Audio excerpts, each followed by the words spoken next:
Caitlin Clark was assaulted yesterday in her very first playoff game in the WNBA. Did you hear about Caitlin Clark's tough start in her playoff debut? Things took a turn for the worse when Dijonai Carrington accidentally poked her in the eye. But damn it, in the first 2 minutes of this game, this Dijonai Carrington stabbed Caitlin Clark with her fingernails right in the eye. Now, everyone is anxious to see if Clark can bounce back for the next game or if her season might be cut short before it really began. We've seen the animus directed at Caitlin Clark all year. It reached a boiling point yesterday. This was supposed to be a big moment for Clark as she stepped onto the playoff stage for the first time. However, everything changed in an instant. Caitlin Clark played a terrible game, shot 4 of 17 from the field. The Indiana Fever got curb stomped by the Connecticut Sun. I get it. She had a bad game. Connecticut Sun looked good. They looked experienced. They brought a level of intensity and physicality that the Fever weren't ready for.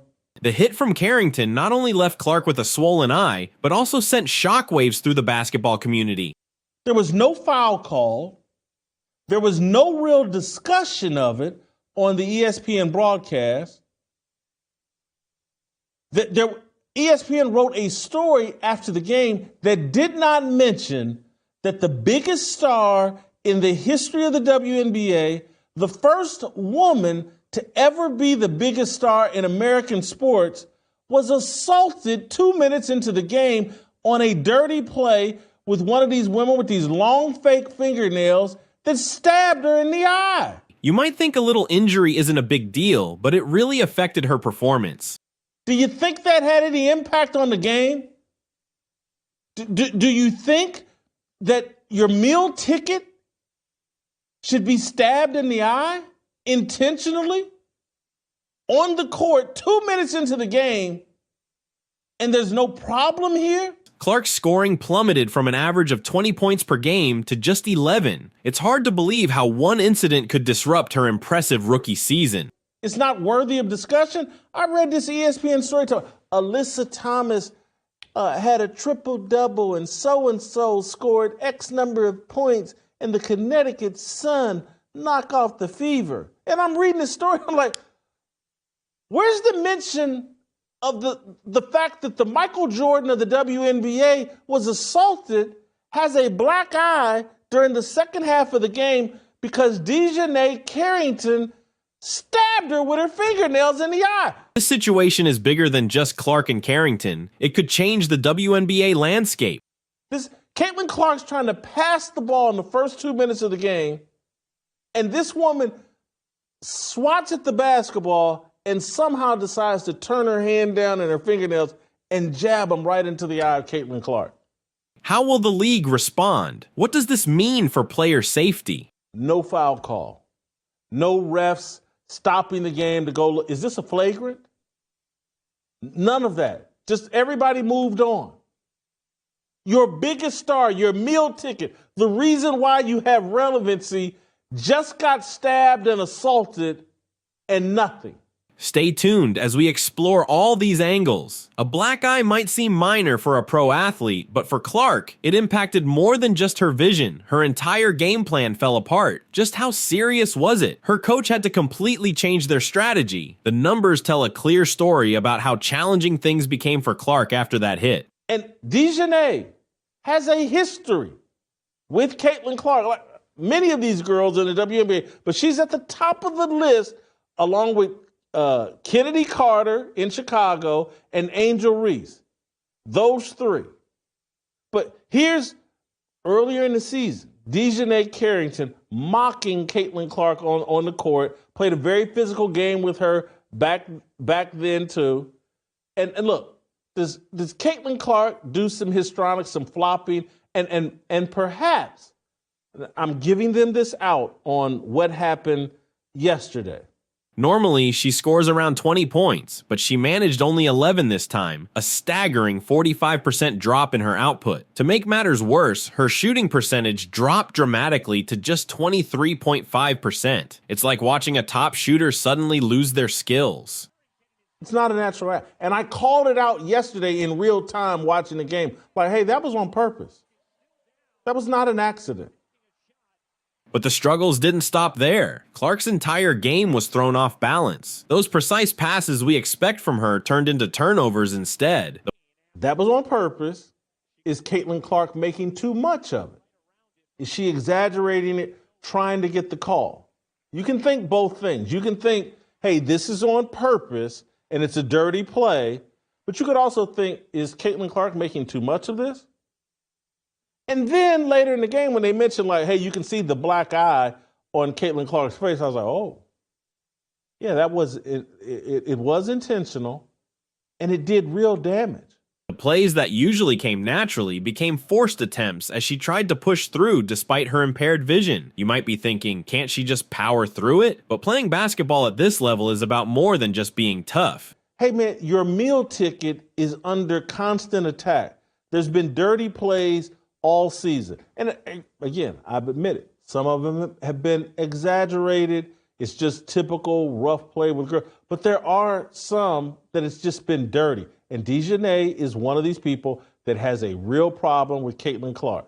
It requires quick thinking and sharp instincts. With one eye injured, Clark's ability to judge distances was off. It's like trying to thread a needle with one eye closed. That's the kind of challenge she faced on every play. Clark's injury sent shockwaves through the entire Indiana Fever team. Coach Christy Sides found herself in a tough spot. The game plan they had carefully prepared over the last few days suddenly became useless, forcing them to adapt quickly since their star player was now performing at only half her usual capacity. Can you imagine how this affected Clark and her teammates emotionally? This was supposed to be her big playoff moment, a chance to shine and show off her skills. Instead, she was just trying to keep pace. You could see the frustration on her face every time a shot missed or a pass went astray. What's really fascinating is that this situation didn't just reveal Clark's physical challenges, it also highlighted her mental toughness. Even with one eye nearly shut, she kept fighting. She didn't back down or leave the game. That kind of determination is what sets apart the great players from the rest. Clark has certainly demonstrated that she has the heart of a champion, but that black eye is making the WNBA look pretty rough around the edges. The league really needs to figure out how to keep its star players safe without sacrificing the intensity of the game. What's going on here? It feels more chaotic than competitive. Remember when we thought making a three-pointer was the hardest part of basketball? The WNBA is facing a much bigger challenge now. They need to find a way to protect players like Clark while still delivering the exciting gameplay that fans love. It's like trying to defend without committing fouls. Sounds simple, but it's actually quite difficult. If the league continues down this path of physical play, they risk alienating new fans who might not be used to the WNBA's style, especially since expectations differ between men's and women's sports. So, what will happen with Carrington? There's talk of fines, suspensions, or maybe even both. We've seen similar situations before, like when Brittany Griner faced suspension for an on-court altercation. The WNBA acted quickly then, but here's the thing. Every choice has consequences. If they crack down too hard on physical play, could we end up with a watered-down version of the game we love? Just look at how things are right now. This isn't about coddling anyone, it's really about aggression and safety. You might think the referees could just call the game more strictly. Sure, but that would lead to a whole new set of problems. Imagine a game where every little touch results in a whistle. It would turn into a free throw contest instead of basketball. On the flip side, if they let too much go, we could see more incidents like what happened to Clark. It's a tricky balancing act, and the league is under pressure. This situation isn't just about one game or one player, it's a pivotal moment for the WNBA. With stars like Clark drawing in new fans and attention, there's also significant pressure to keep them healthy and on the court. What's really fascinating is that how the WNBA handles this situation could set a standard for basketball as a whole. This isn't just about women's basketball, it could have implications across all levels of the sport. As one analyst pointed out, it raises broader questions about the future of the WNBA. How do you maintain excitement and intensity without putting your star players at risk? Is there a racial element? Are black WNBA players showing bias against Caitlin? Think the drama is over? Not yet. The next game could really heat things up. With Clark's playing status uncertain, both teams are scrambling to adjust their strategies. And here's the twist. This game could change everything for the season. The big question on everyone's mind is whether Clark will play. If she does, you can bet she'll be wearing some serious eye protection, not just for looks, but because it could significantly impact her performance. Imagine trying to make those signature three-pointers with your depth perception off. It would be like playing basketball underwater. If Clark decides to take the court, you can bet the Connecticut Sun will have a plan ready. They'll likely try to double team her at every chance because they know she's crucial to the Fever's success. But here's where it gets interesting. That strategy might open up opportunities for other players. It's like a game of chess, but with basketballs involved. Speaking of teammates, Kelsey Mitchell and Aaliyah Boston need to be prepared to step up if Clark isn't at her best. Can they handle that pressure? That's the million-dollar question. Now let's talk about something important, the mental aspect of this situation. The Fever just lost their first playoff game and saw their star player get hurt. That's bound to weigh heavily on their minds. How do you bounce back from something like that? It's not just about getting physically ready, it requires mental toughness too. And don't forget, this next game is at home for the Fever. Can you imagine the energy in that arena? The fans will be incredibly supportive, cheering for their team as if their lives depend on it. That home court advantage could be exactly what they need. You might think it's just one game, but it goes deeper than that. This is about resilience and adapting to unexpected challenges. It's about proving your worth when things get tough. This situation is crucial for the future of women's basketball as well. Clark has been drawing crowds and lighting up social media. She's not just another player, she's become a phenomenon. But now, the WNBA stands at a critical crossroads. How do they protect their stars while keeping that edge that fans love? Think about it. How they react to this incident could change everything moving forward. Will they enforce strict rules or take a more lenient approach? Either way, their decision will set a precedent for handling similar situations in the future. This situation goes beyond just rules. It's about the kind of atmosphere the WNBA wants to foster for future players. So here's the big question. Can the WNBA strike the right balance? Can they keep the excitement of the game alive while also making sure their star players remain healthy and on the court? How they respond could change the landscape of women's basketball for good.